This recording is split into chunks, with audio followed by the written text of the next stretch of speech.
सरयू पानी ब्राह्मणों से मिला कश्मीरी पंडितों का डीएनए, निकले यूपी बिहार के मूल निवासी। वाराणसी, कश्मीरी पंडितों का आनुवंशिक संबंध सरयू पानी ब्राह्मणों से है। इसके डीएनए का मूल यूपी और बिहार में है। आज से करीब 33,000 साल पहले उन्होंने कश्मीरी घाटी की ओर रुख किया था। तभी इन लोगों को ईस्ट यूरेशिया में तिब्बत और लद्दाख की आबादी के साथ जोड़कर देखा जाता था, लेकिन वैज्ञानिक अध्ययनों में साबित हो गया है कि वहां के जीन का कोई साक्ष्य नहीं मिला। कश्मीरी पंडितों को लेकर एक खुलासा बीएचयू के वैदिक विज्ञान केंद्र में जीन वैज्ञानिक प्रोफेसर ज्ञानेश्वर चौबे ने किया। यहाँ कश्मीर अतीत, वर्तमान और भविष्य विषय पर सेमिनार आयोजित हुआ। उन्होंने कहा कि इस संबंध में एवं रिसर्च पेपर स्प्रिंगर नेचर में प्रकाशित हो चुका है। वही दूसरा रिसर्च भी अंडर प्रोसेस है।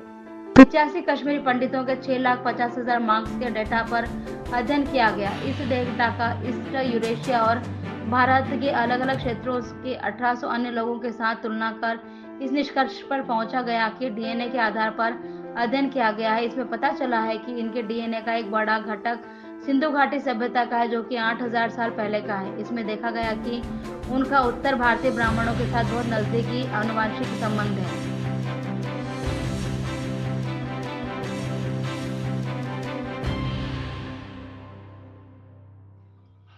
मौत का डांस, शादी में महिला संगीत के स्टेज पर डांस करने के बाद गिरी युवती, फिर नहीं उठी। शादी की खुशियां मातम में बदली। शादियों का महिला संगीत बना मौत का घर। फोक लैंप की रंग बिरंगी लाइट बन रही मौत का कारण। डीजे साउंड की आवाज से आ रहे हार्ट अटैक, हो रही है मौतें। विदिशा में शादी कार्यक्रम में एक युवती डांस करते करते स्टेज पर ही गिर गई और फिर नहीं उठ सकी। उसे आनंद फानंद में अस्पताल ले जाया गया, जहां डॉक्टरों ने उसे मृत घोषित कर दिया। युवती की मौत से शादी की खुशियां मातम में बदल गई। जानकारी के मुताबिक विदिशा के मगधम रिसोर्ट्स में ही शादी समारोह चल रहा था। बताया जा रहा है कि लड़की का नाम परिणीता जैन है। यह इंदौर की रहने वाली हैं और विदिशा में अपनी कजिन सिस्टर की शादी समारोह में शामिल होने के लिए आई थी। इस हादसे के बाद बहन की शादी से अचानक ही मातम में बदल गई। आशंका जताई जा रही है कि हार्ट अटैक से युवती की मौत हुई है।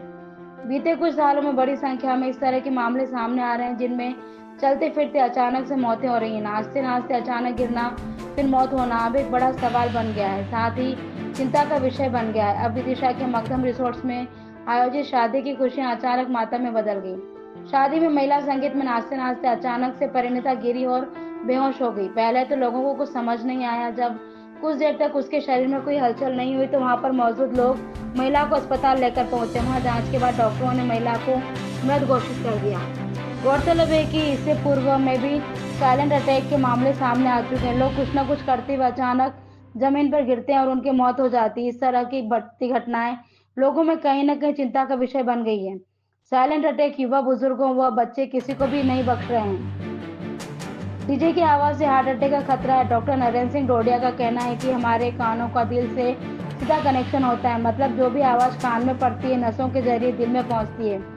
जब लगातार डीजे का साउंड कानों में पड़ता है तो हार्ट बीट बढ़ जाती है, जो स्टेट एंजाइटी और डर को बढ़ा सकती है। इस कंडीशन में कान की नसों का खून गाढ़ा होने लगता है और लंबे समय तक ऐसा रहने से हार्ट अटैक आ सकता है। अमेरिका के न्यू जर्सी मेडिक्स की रिपोर्ट्स के अनुसार बच्चों, बुजुर्गों या किसी बीमारी से पीड़ित लोगों को तेज आवाज से सबसे ज्यादा खतरा होता है। कितनी आवाज सेहत के लिए खतरनाक। ध्वनि की तीव्रता डेसिबल डीबी से नापी जाती है। हियरिंग हेल्थ फाउंडेशन के अनुसार हमारे लिए 70 डेसिबल या उससे कम आवाज सेफ होती है। इससे ज्यादा के शोर में रहना खतरनाक हो सकता है। एक्सपर्ट्स के मुताबिक आजकल यूज होने वाले म्यूजिक डिवाइस, ईयरफोन, ईयरबड्स की आवाज 60% वॉल्यूम लेवल पर ही 75 से 80 डेसिबल तक होती है, जो फुल वॉल्यूम पर 110 डेसिबल तक पहुंच जाती है। यह स्वास्थ्य के लिए बेहद हानिकारक है। इससे स्वस्थ व्यक्ति की भी जान जा सकती है। WHO के अनुसार तेज म्यूजिक और तेज शोर में रहने की वजह से 12 से 35 साल की उम्र वाले करीब 100 करोड़ लोगों की सुनने की क्षमता कम होने का खतरा है। तेज शोर से सेहत को कई नुकसान हो सकते हैं। Centres for disease control and prevention CDC के अनुसार तय लिमिट से ज्यादा बढ़ता डेसिबल लेवल होने पर सुनने की क्षमता को प्रभावित हो सकती है। इससे कई गंभीर बीमारियों का खतरा रहता है। झुंझलाहट और चिड़चिड़ापन ही नहीं, दिल की बीमारियां भी हो सकती हैं।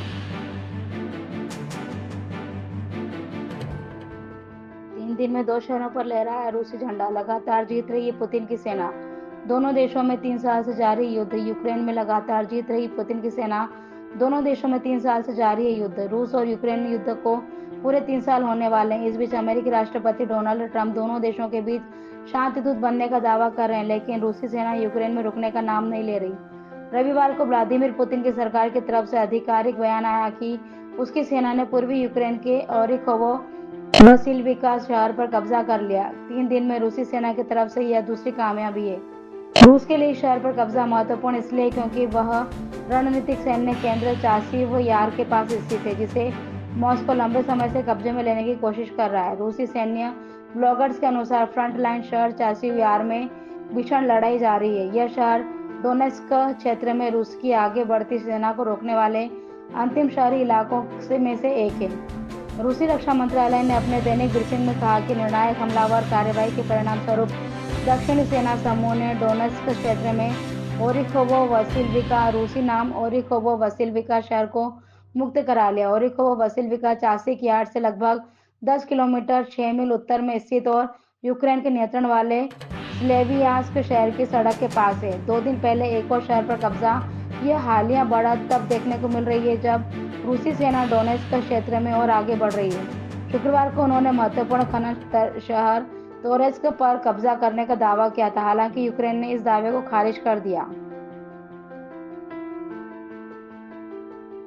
गृह मंत्रालय ने सुरक्षा एजेंसियों को किया हाई अलर्ट। मणिपुर के मुख्यमंत्री एन बीरेन सिंह के इस्तीफे के बाद गृह मंत्रालय ने सुरक्षा एजेंसियों को हाई अलर्ट पर रहने के लिए कहा है। सीएम के इस्तीफे देने के बाद राज्य में कोई भी अप्रिय घटना न हो, इसके लिए सभी सुरक्षा एजेंसियों और आला अधिकारियों को मुस्तैद रहने के आदेश दिए गए हैं। राज्य में बीते 21 महीनों से रुक रुक कर हिंसक घटनाएं हो रही हैं, जिसमें 200 से ज्यादा लोग जान गंवा चुके हैं।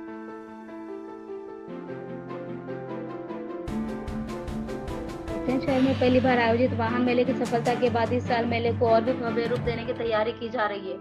तैयारी यह है कि मेले में वाहनों की करीब 230 दुकानें लगेंगी, जो कि पिछली बार की तुलना में दोगुनी है।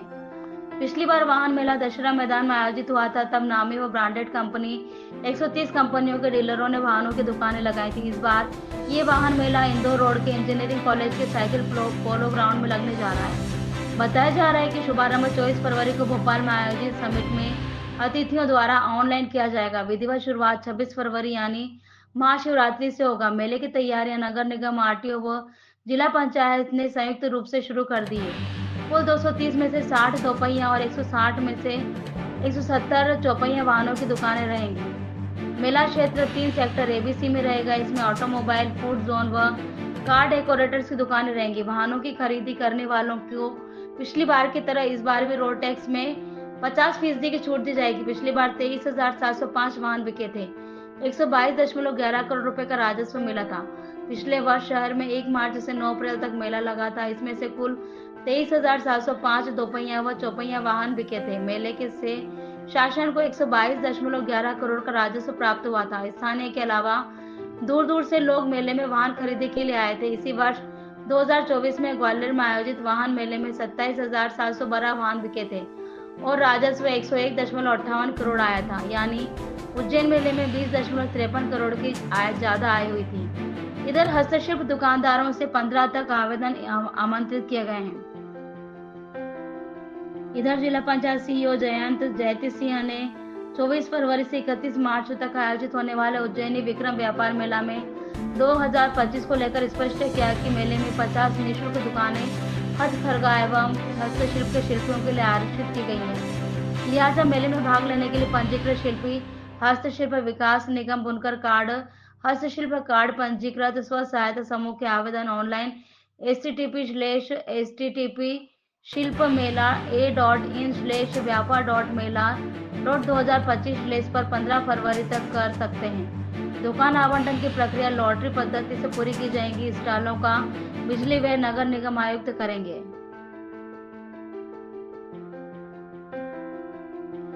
भोपाल में 24 और 25 फरवरी को ग्लोबल इन्वेस्टर्स समिट GIS होगी। इसमें देश विदेश से करीब 20,000 मेहमान आएंगे। इसमें देश विदेश के बड़े उद्योगपति जैसे अंबानी, अडानी, टाटा, बिरला, महिंद्रा भी शामिल होंगे। इनके लिए खास इंतजाम किए जा रहे हैं। 2 से 5 स्टार रेटिंग वाले होटलों में 1 लाख रुपए तक के रूम बुक हो चुके हैं। तो 2 जगह 100 टेंट की टेम्पररी टेंट सिटी भी बनेगी। दोनों टेंट सिटी कलियासोत और केरवा डैम किनारे बनेगी, ताकि मेहमान प्रकृति के नज़ारे भी देख सके। पंडित खुशीलाल शर्मा आयुर्वेद कॉलेज के पास कालियासोत ग्राउंड और कैरवा डैम के पिछले हिस्से में जगह तय हो चुकी है।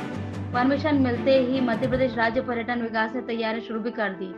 अगले 5 से 6 दिन में टेंट सिटी बनकर कंप्लीट हो जाएगी। विदेशी मेहमान रुकेंगे, सिक्योरिटी के इंतजाम रहेंगे। जानकारी के मुताबिक दोनों जगह पर 50-50 टेंट की सिटी डेवलप की जा रही है। इनमें होटल जैसी लग्जरी सुविधाएं ही रहेंगी। अंदर डबल बेड, एयर कंडीशन रहेगा तो बाहर सिक्योरिटी के इंतजाम और डॉक्टरों की टीम 24 घंटे मौजूद रहेंगी। 3 दिन के लिए ये टेंट सिटी बनेगी।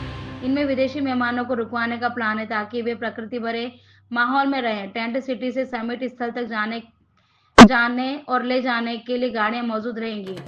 अब तक 17,000 रजिस्ट्रेशन। जानकारी के मुताबिक समिट के लिए अब तक करीब 17,000 उद्योगपति अपना रजिस्ट्रेशन करवा चुके हैं। इनमें प्रदेश, देश और विदेश के उद्योगपति भी शामिल हैं। 12 फरवरी तक ये रजिस्ट्रेशन होंगे। ऐसे में 3 से 5,000 रजिस्ट्रेशन होने का अनुमान है और ऑनलाइन भी होंगे रजिस्ट्रेशन। 24 फरवरी को उद्घाटन सत्र के दिन भी ऑन स्पॉट रजिस्ट्रेशन होंगे। इसके लिए स्मार्ट सिटी पार्क में काउंटर बनेंगे। यही से ऐसे मेहमानों के दूसरे कार्ड भी जाएंगे जो लाना भूल गए हों। 20,000 मेहमानों का मेन्यू फाइनल। जानकारी के मुताबिक समिट में भोजन के मेन्यू को अंतिम रूप दे दिया गया है। मध्य प्रदेश राज्य पर्यटन विकास निगम 2 दिन में 20,000 लोगों के भोजन की व्यवस्था करेगा।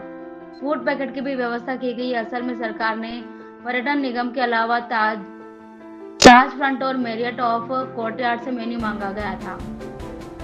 इनमें पर्यटन निगम के मेन्यू को फाइनल किया गया है। 3 दिन के लिए 1600 रूम की बुकिंग। बता दें समिट में देश विदेश से करीब 20,000 मेहमान आएंगे। अंबानी, अडानी, महिंद्रा, टाटा समेत देश के 50 बड़े उद्योगपति भी आएंगे। इनके लिए 2 से 5 स्टार रेटिंग वाले होटलों में लग्जरी रूम की बुकिंग हो रही है।